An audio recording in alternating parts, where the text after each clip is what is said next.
So hello there, welcome again to another edition of Talking Out Loud with me, George Cressy.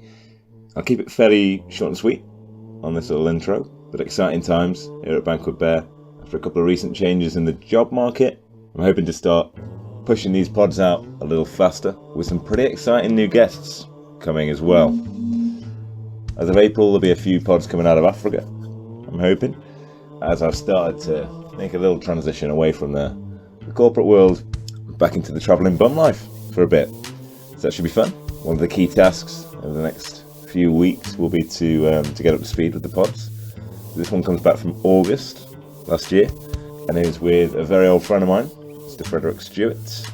Now Freddie is one of a kind. He's a nutritionist, athlete and a buff of both films and butlering.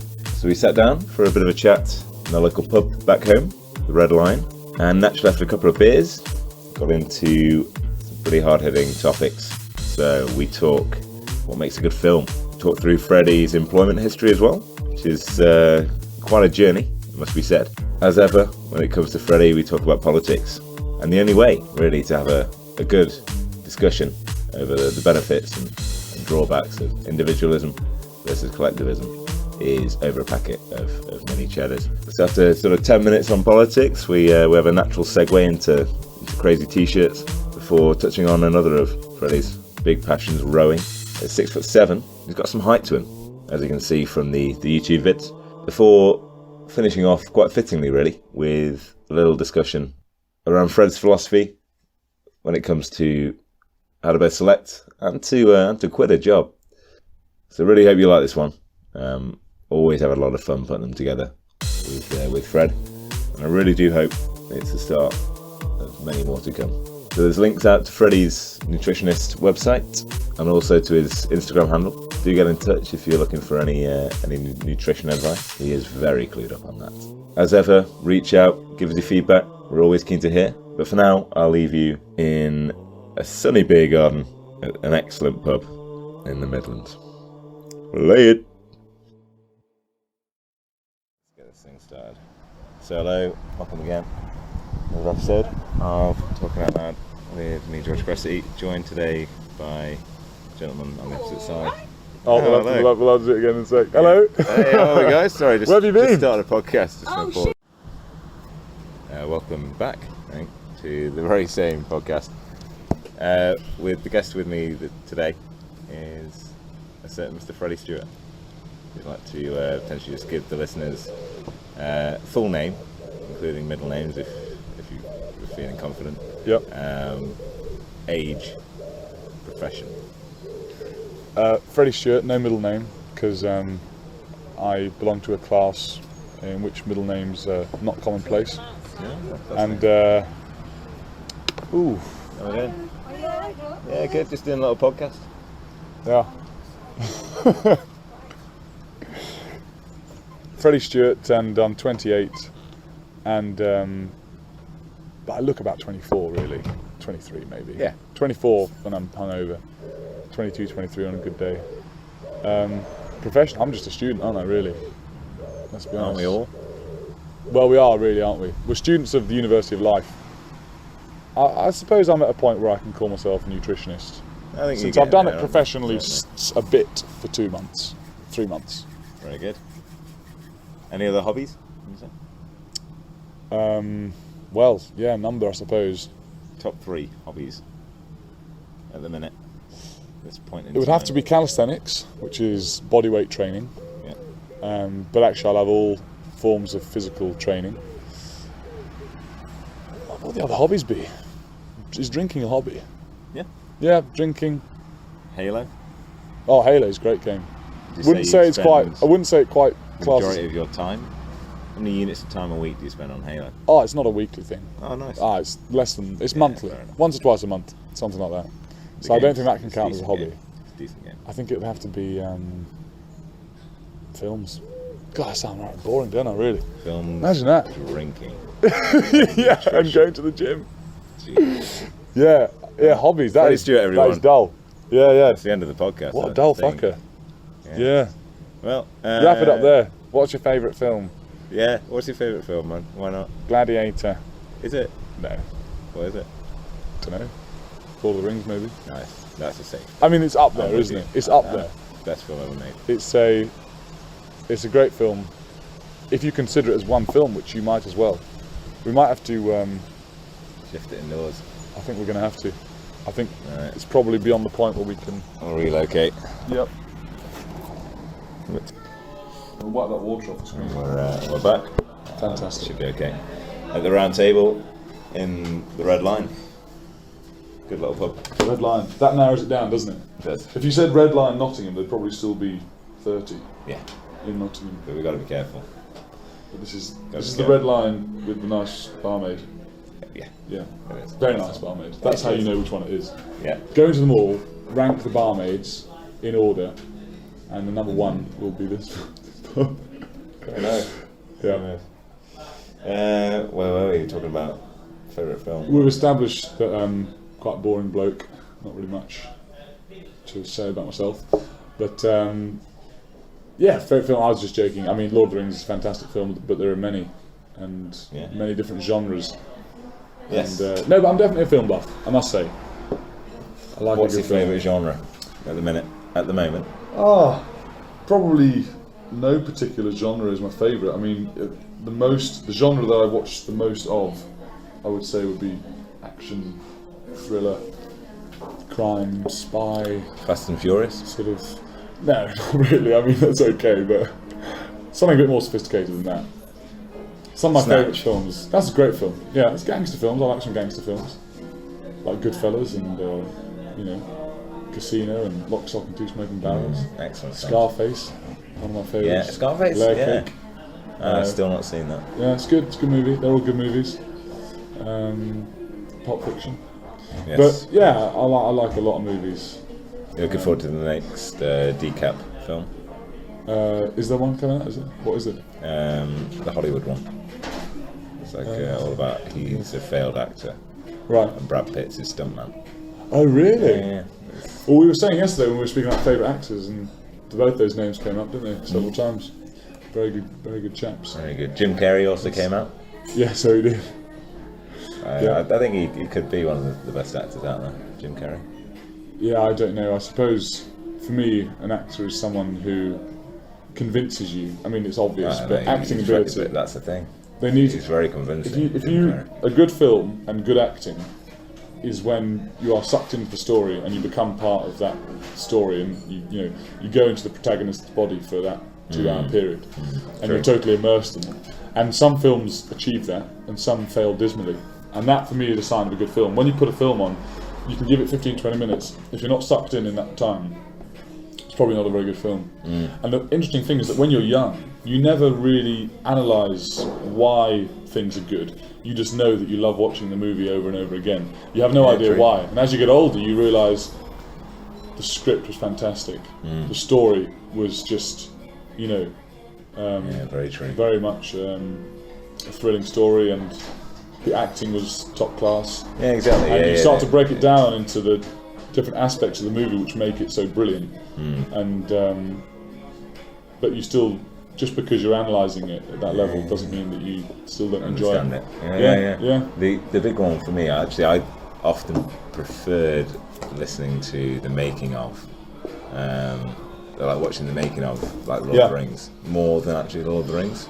Yeah. Oddly, so like I was like, but how did they do that bit? Like, how did they make that like? You're just blown away by the brilliance of it. Yeah, the soundtrack, the animation, everything. Jesus, it's unreal. Phenomenal trilogy of films, absolutely phenomenal. Yeah.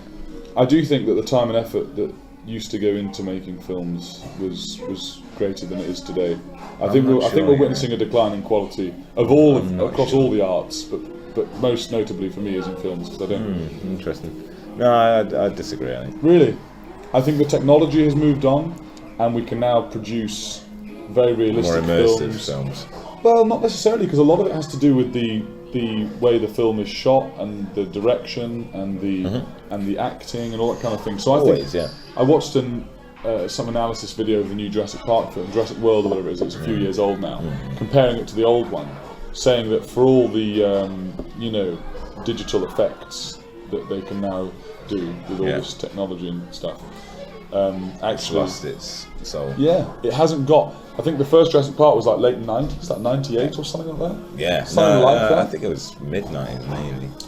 Possibly, yeah, possibly. I certainly remember watching it as a young child. 95 maybe. Yeah, maybe as early as that. And obviously, you know, the T-Rex is a big plastic thing, but it's but actually you still don't know quite that. terrifying. It's No, at the time you don't think that. horrendous. And you watch the new one, and I T-Rex. know watching the new one and being mildly entertained by it, but I really like the new one. it's pretty good. Oddly. It's okay. I really did. I thought it was refreshing enough to be fine, you know?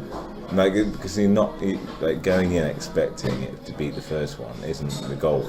It's like actually they just want to tell a few more stories off the back of that first hit. It's like, yeah, I don't think you can ever really beat your first like sweet hit at the bat. You know, most sequels fail to live up to the standard set by the prequel. Agreed. It's sad reality of all across the arts, really, of all books and films, but it's not always the case. I mean, you do sometimes get. I mean, same in games. Get inspiration. Sometimes the games get better. Sometimes they get worse. The books, you know, sometimes the books just as the writer develops their skill, you know, the books improve in quality.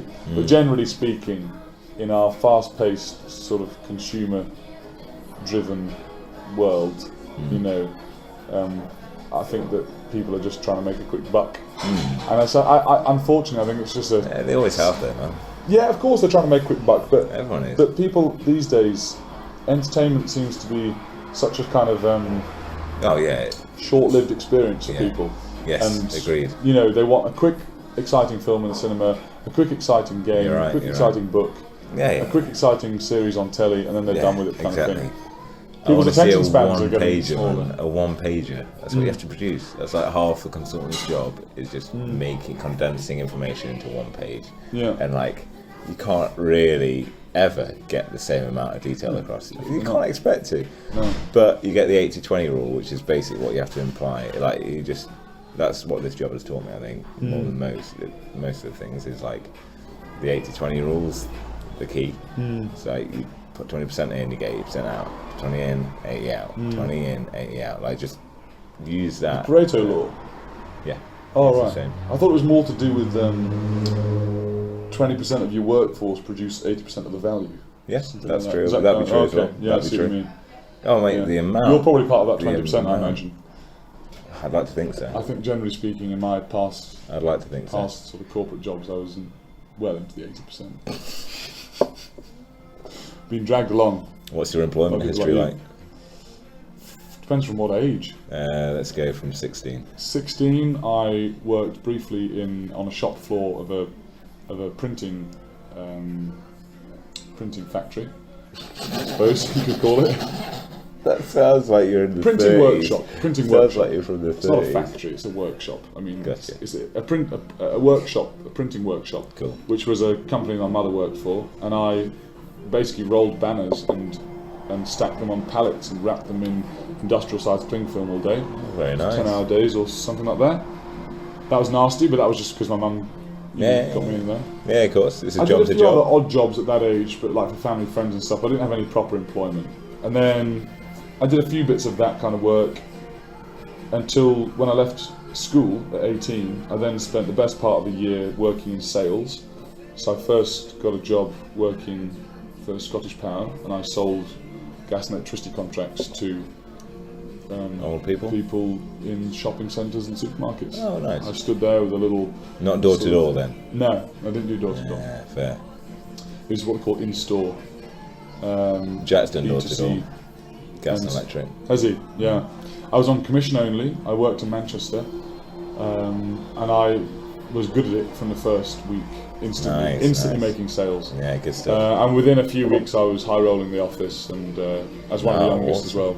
Yeah, and some weeks I was That's cool. making £500, £600, even £700 in 1 week. I'm not paying any tax on it either. So that was That's interesting. ridiculous. But some lazy weeks I'd make £300, but that was lazy, Wow. you know. So that was interesting. I did that. Well, I did it for Scottish Power for a few months, and then I worked for EDF doing a similar thing because I got a high commission with EDF. I didn't enjoy it particularly, but I always had a knack for sales. Nice. And that was just after leaving school. Then I joined university, and did that. I was at university for 4 years with you, George. Well, yeah, the whole 4 years. In fact, we both did 2020 to 2014. 2010 we to graduated. 2015 I was. Oh, you 2015? Okay, yeah. Because you had a year in industry. Yeah. Okay, yeah. So during university, I only worked a bit in the holidays, and I just used to work in promotional events, basically working out in any kind of event where you've got promotional staff. I would work at. So you might be working at like some kind of car show, or you might be working at a sort of a several day event like the Tough Mudder or some children's amusement park. Or you'd be doing some promotion in store with like a games console or some new technology, nice. or you could literally be handing out tins of Lucozade on the street. That's awesome. Leafleting That's really cool as well. That's really cool. So it's such a diverse range of sales that you've got to do. It was all just to get money. Different products. You know, you generally get paid minimum of £10 an hour. When I did that on and off to get money. When I graduated from Newcastle University in 2014, within a few months I got a contract with Lloyds Banking Group in Leeds. I worked as a PPI case handler for about a year and a half, something like that. Good job. Just under a year and a half. A well-paid job. I suppose it's good in that sense. Not an enjoyable or interesting job for me personally, but it certainly helped me to pay down a lot of the debt that I'd managed to amass. Has it? It helped enormously. Oh, excellent. Not student loan debt. Oh, okay. I mean credit card and overdraft. Oh shit, okay, yeah. I had a lot of critical debt when I left university. Critical debt, we're talking urgent about. debt. Yeah. Got the student one. So I was very grateful for that, and it wasn't a particularly difficult job. I didn't enjoy it. I then took a few months off and worked part-time doing a few bits and pieces and putting together a plan for how I was going to get qualified in nutrition. Oh, very good. And then I got another contract working down in Buckinghamshire, again for Lloyds Banking Group, but through a different agency. That time I was working in investment products, basically reviewing them and writing letters to customers, similar kind of thing. Glorified admin, that's all it was. All these jobs are glorified admin. They're process-driven, just, administrative jobs, that's all they are. But with a lot of detail and sort of, and attention to detail is very important for those jobs. Yeah, and after finishing there, I basically enrolled on this nutrition course, and throughout then I've been working. I've worked for a few different promotional agencies, selling beer, selling power tools, and more recently, getting scantily clad with a bow tie and a pinny and going out and entertaining women on the weekends at hen do's and things. Butler in the buff. I think they call it that. I don't know what the official description of that role is, but it's in the dictionary, isn't it? Is it in the dictionary?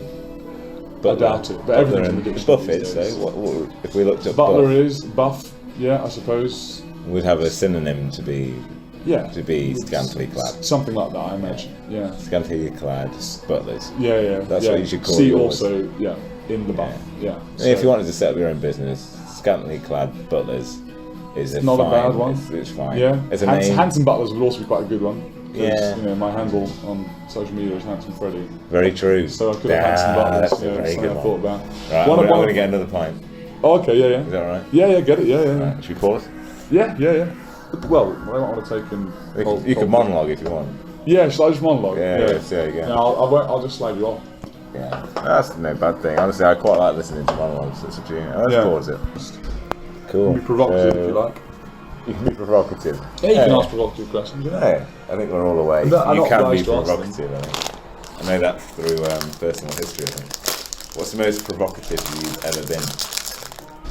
I would never think of myself as provocative. What if you're trying to get someone to have a beer? Have a beer? Yeah. Right, come on. That's provoking someone to drink. I wouldn't provoke. I would just encourage. Apologies. Yeah, I would encourage. Yeah. Semantics. No, I wouldn't provoke people. No, of course not. Yeah, but I do enjoy a robust debate about something, but not because I like confrontation. Because I like truth seeking. I like critical thinking and reasoning, and finding the truth about things. So I definitely enjoy it. Always have enjoyed it. I enjoy interesting conversations, but I don't seek out controversy or provocation or abrasive topics. they just crop up Don't from blame time me. to time. Don't blame me. What's your views on politics? Where do you- Politicians or political systems or politics today or what? Question. Narrow it down a bit. I'd say let's go with political systems. Political systems, okay, yeah. Well, We live in a democracy, don't we? This do? is We live in a democracy democracy. manifest. Yeah, exactly, yeah. Take a look at the headlog here. No, it is. We do live in a democracy, and democracy is something that sounds great, and everyone gets their say. But my problem with democracy is how much of our lives do we allow to be dictated by the democratic will of the people? Because democracy is all well and good, but how far do we push it? Do we say that everyone has the right to vote democratically on everything that affects every decision? And because that's the trouble with any precedent-based system, if you like, can cause problems. Because once something's been done, it sets a precedent for other things. So if we say, for instance, that we're going to allow people to vote on taxes, so we now take a vote and majority rule will dictate the tax rates. Yeah. It starts to get dangerous, because then it's like, well, we vote on tax, why don't we start voting on other issues, So I've never really believed that it's fair for 51% of the population to dictate the lives or the rules that govern the 49%. Fascinating, isn't it? It is, and this is why democracy is, democracy is fine as long as the decisions that are taken democratically aren't too far-reaching. I like that. Yeah. I think that's a fair way to put They have become too far-reaching, in my opinion. it. Well, they're having to, because other areas of like technology is just exploding. So it's like actually government's just got to try to legislate against big questions right now. That's the issue. It's like either you get on the ship or you don't, and then you've got to find another ship. Like either way, it's like you're in stormy waters in my mind. It's The like what? You're in stormy waters either way with politics. We are in stormy waters, there's no doubt about it. I've been conservative since I was a kid all the way through until recently, where I voted Corbyn. You come back to the light. Look, I get it. Deep down, I've always been more conservative than Labour. That's Well, you're thrifty. That's a hallmark of a conservative. you're right. Thriftiness is the whole idea of thriftiness is sacrificing pleasures today for happiness tomorrow. Yeah, very nice. Yeah, very And true. those who can exercise that level of restraint and discipline are generally more successful in the long term, because they're able to deny themselves something Short-term today, pleasure. something smaller for something bigger in the future. And that's what you do. So I would say that you are a small c conservative by your nature. You may believe in certain things that are would be considered to be left-wing values or liberal values. Yeah, agreed. Yeah, you have to. You have to. You have to have a certain respect for any opposition. You have to. I think going back to the majority rule thing, when you've got people like Jeremy Corbyn, and he's got a very clever tagline by saying, "For the many, not the few," that's a perfect indictment, if you like, of the problem of democracy that I was just describing. Because a lot of people might vote for Jeremy Corbyn on the basis that he will tax the 1% in order to redistribute that wealth to support the 99%. Yeah. And that policy will be popular with 99% of the population. Yeah.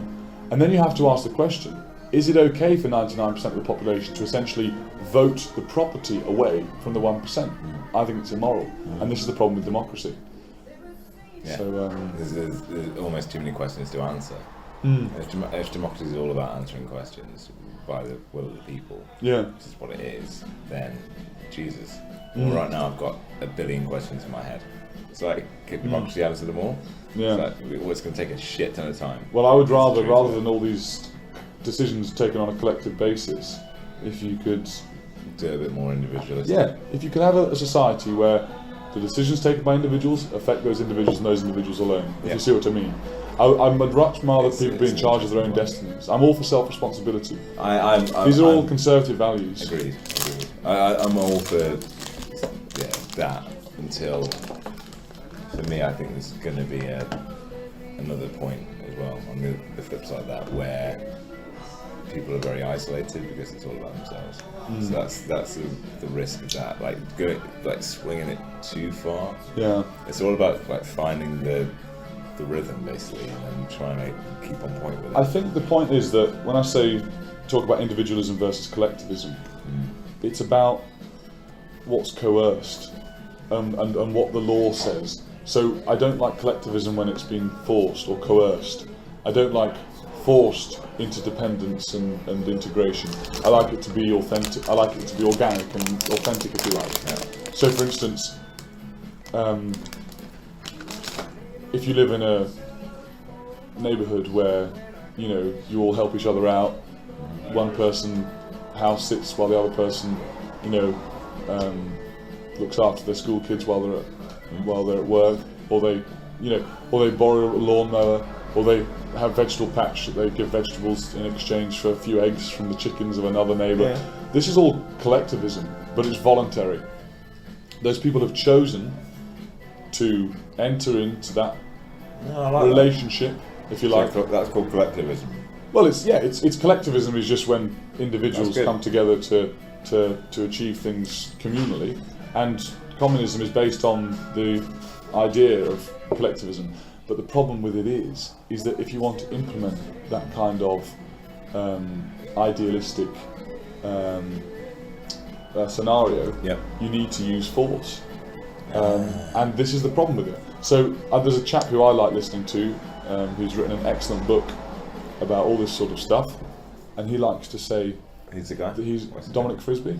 Okay. Oh yeah, you might have heard mentioned him him before. Yeah. Very good guy.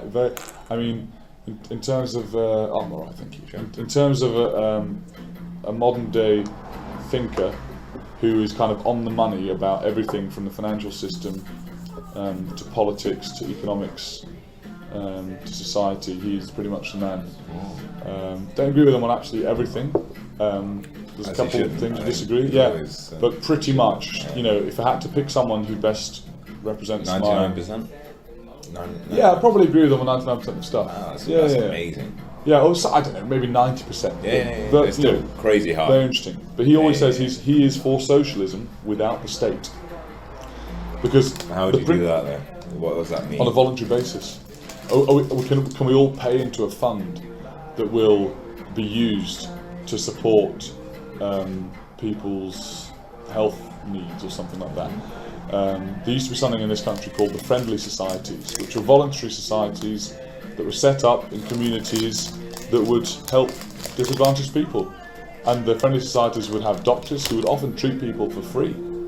People who would put people up for free, provide them with accommodation. There were lots of rich industrialists from the 19th century who built loads of social housing, either for their workers or just for the local community, because they realised that the more you help people and things like that in society, the better we all benefit from it.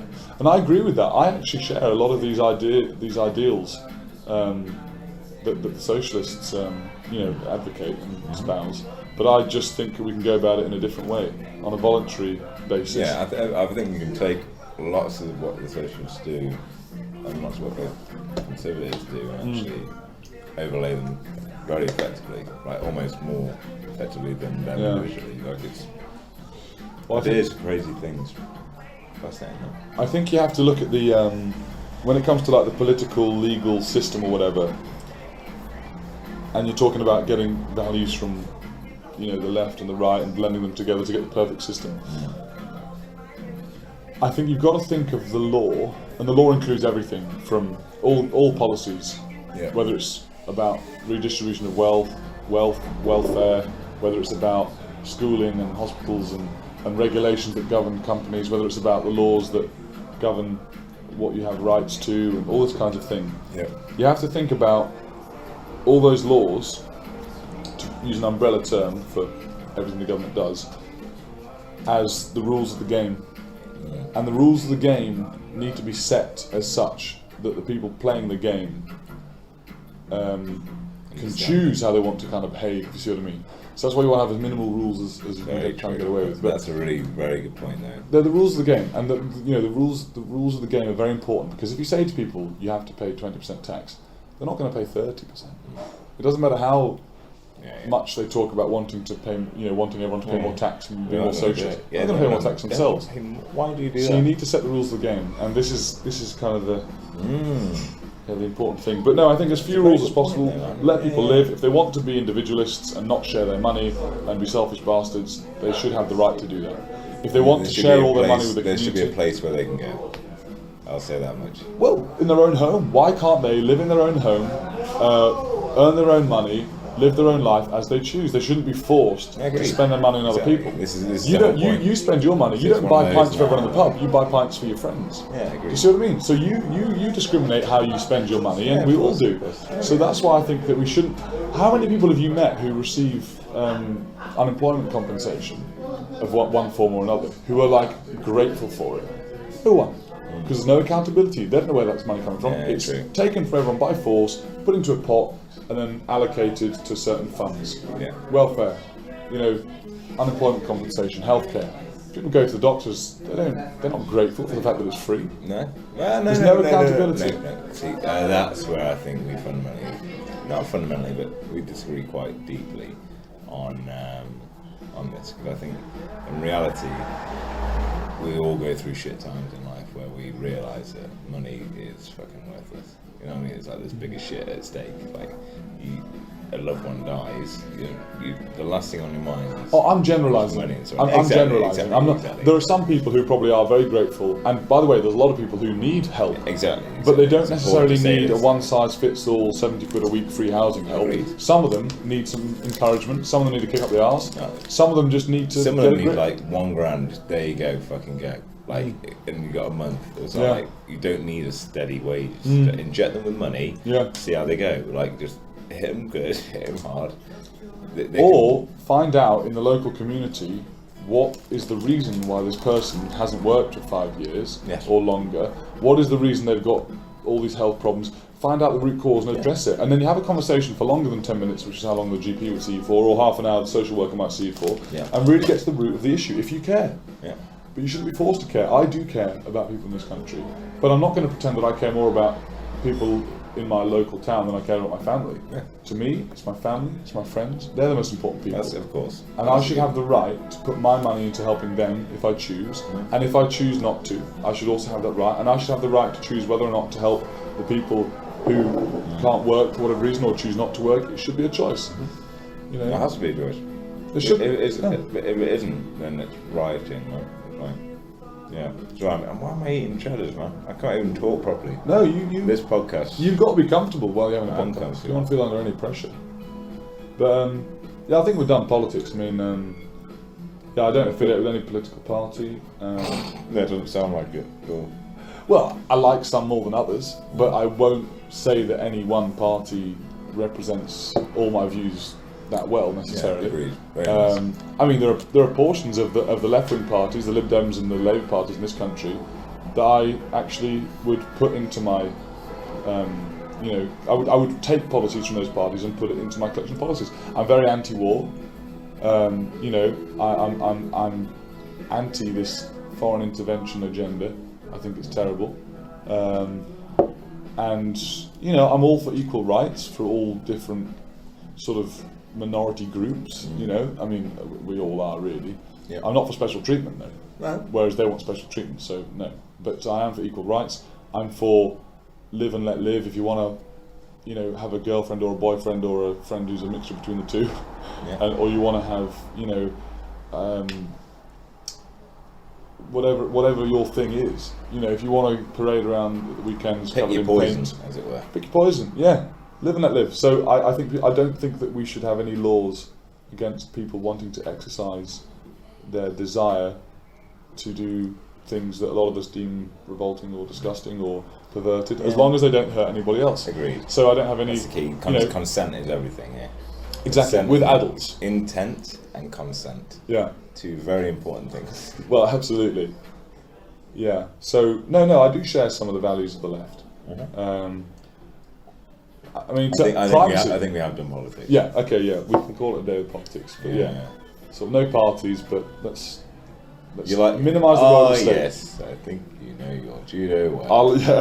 I do like those. Yeah, it's a good T-shirt, man. It is. Well, it's like £5. What are the outrageous T-shirts that we got? What's your most outrageous T-shirt? What's the least worn T-shirt in your wardrobe? The least worn? Yeah. The one that you've done one time and been like, oh, that was silly. I should wear that again. I don't have any outrageous T-shirts. Yes, you do. That one is one. Well, yeah. I've got one with a cat's face on it, like blown up in quite high detail, and that's all it has on it. It's by a company called The Mountain. Yeah, my ex-girlfriend bought it for me. It's a bit too big, so I don't wear it very often, but it's quite fun. Yeah. Got one with Jacob Rees-Mogg's face on it, but that's a normal T-shirt. That's not a normal T-shirt. I've got a few other ones. People rip your head off for that. People rip your head off. Well, when I was out with Jack and Manchester, I wore it actually. Did you? And it was fine. Yeah. That's hilarious. Fair play, man. Ballsy. No, I wouldn't wear my MAGA hat. Brave. The MAGA hat can stay.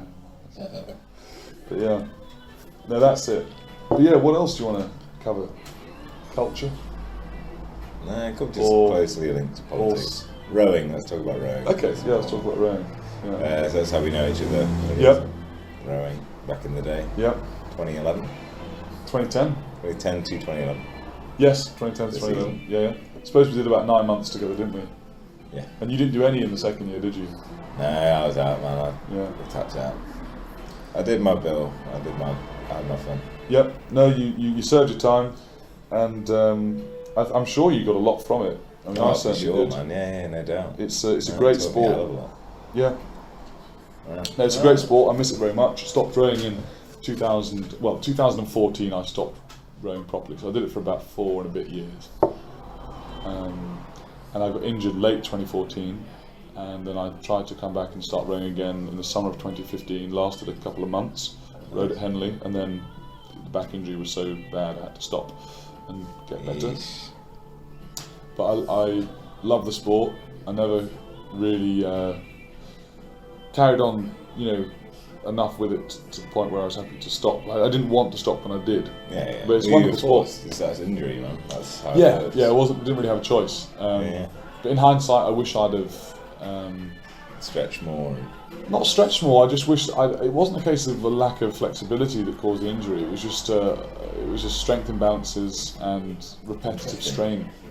Repetitive strain. Well, dude. It's a very unnatural movement. For a man of your height as well. Yeah. Like 6'7". It's like that's not a small man. No. Yeah. So that's gonna fuck you back up, man. Yeah. That's how it works. You got more gravity going down. Well, it's also how much force is going through your back, and if you're quite strong.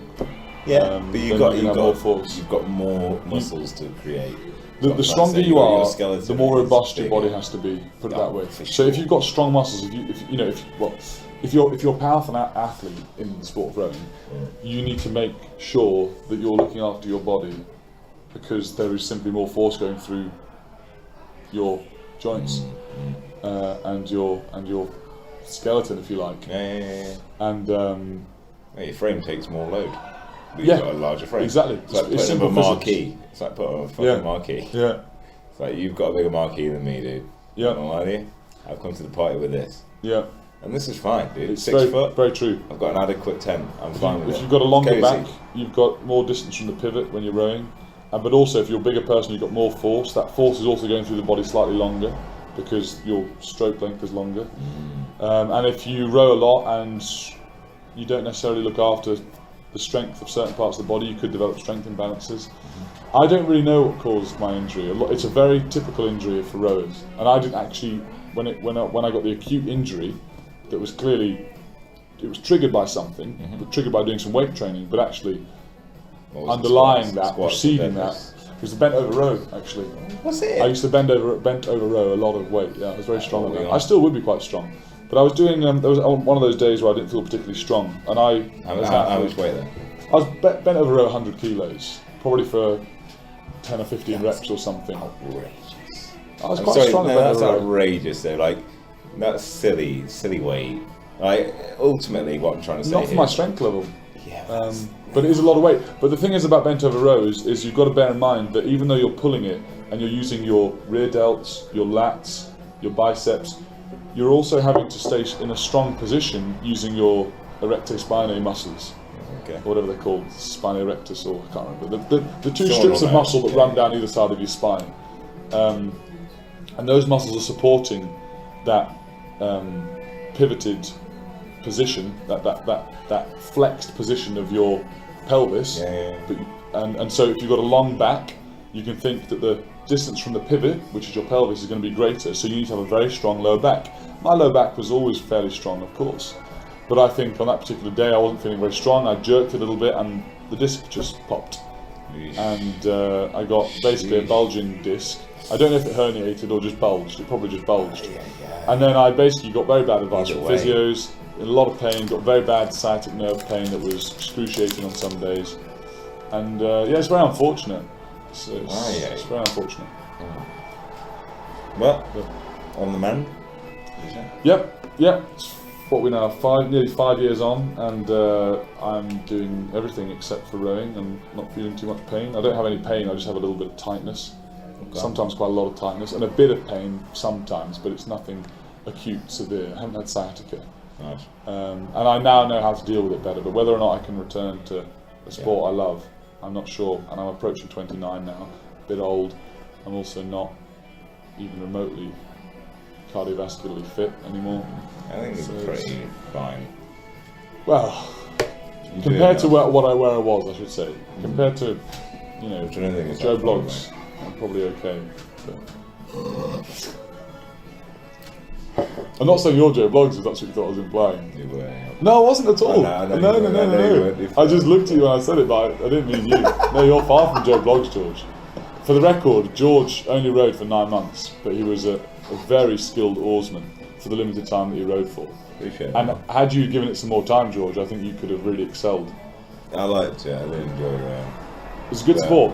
Mate, I just needed to do the engineering thing. You had to pick, and you chose the engineering route, and it was probably a tough decision for you. Look where it got me. Look where it got you. I'm not in the engineering game anymore. You're not, but I think you probably still got a lot from doing that degree and applying yourself. And like I've always said about the way that you approach your life is you start things, you see them through to the end, even if you hate them. And as a result, you're 28 years old now, and you've got an excellent record from school up until the present day. You've got a decade where you can demonstrate that you've done things to a very high standard, and you've set yourself up beautifully. And even if you decide at the end of this year to knock it on the head, it's true, to knock it on the head with your current corporate job, you can walk away with your head high and your conscience clean. Yeah, I think so. I hope so. Yeah. With your pride intact. If I can't, then we're in a bad way, aren't we? I think when it comes to work and things, my view is I like to consider it in terms of what do I have to do and how much am I compensated for. I mean, everyone makes that calculation at a subconscious level. I want to know what's going to be required of me, what are you expecting, what do I have to do, how much time and energy and creativity and emotional energy or whatever is this going to take, and what's the compensatory reward going to be, and working out, is it worth it? And of course also thinking about the long-term prospects and what other sacrifice you have to make. You have to weigh it up. Obviously we all do that. Yeah. And I think in the past I've done jobs where I just couldn't stand it and I just had to get out, No, it's tough, man. and had to leave. And then It's tough, man. Quitting's hard, dude. Quitting is hard. you have to have an awkward conversation.